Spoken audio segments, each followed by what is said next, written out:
रोज एक लाडू खाल्ल्याने तुमच्या हेल्थमधले सगळे प्रश्न सुटत असतील तर हा लाडू नक्कीच खावा लागेल, हो ना?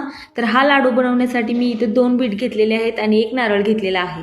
लहानांचंच काय हो, मोठ्यांनाही बीट खायचं म्हणलं की आळस आणि कंटाळा येतो, पण ही रेसिपी ट्राय केल्यानंतर तुम्हाला हा बीटचा लाडू सगळे मागून खातील. तर यासाठी आपण बीटला स्वच्छ धुवून कोरडं करून त्याची साल काढून घ्यायची, त्याला छान खिसून घ्यायचं आणि ओला नारळ देखील खिसून घ्यायचा आहे. त्यानंतर कढईमध्ये तूप टाकायचं आणि खिसून घेतलेला किंवा मिक्सरमध्ये वाटून घ्यायचं असेल तरी घेऊ शकता. बीटची जी पेस्ट केलेली आहे त्याला छान भाजून घ्यायचं आहे. तुपात त्याला छान भाजून घेतलं की त्यामध्ये किसलेला नारळ ॲड करायचा आहे, त्यालाही छान भाजून घ्यायचं आणि छान असं घट्टसर झालं किंवा छान भाजून झालं की त्यामध्ये तुम्हाला गूळ टाकायचं असेल गूळ टाकू शकता. मी इथे साखर टाकलेली आहे, त्यालाही छान भाजून घ्यायचं. त्यामध्ये आवडीप्रमाणे सुकामेवा टाकायचा असेल तरी टाकू शकता. मी इथं स्किप केलेला आहे. मिल्क पावडर टाकली आहे, त्यानंतर विलायची पावडर आणि जायफळ पावडर टाकून छान त्याला भाजून घेतलेलं आहे.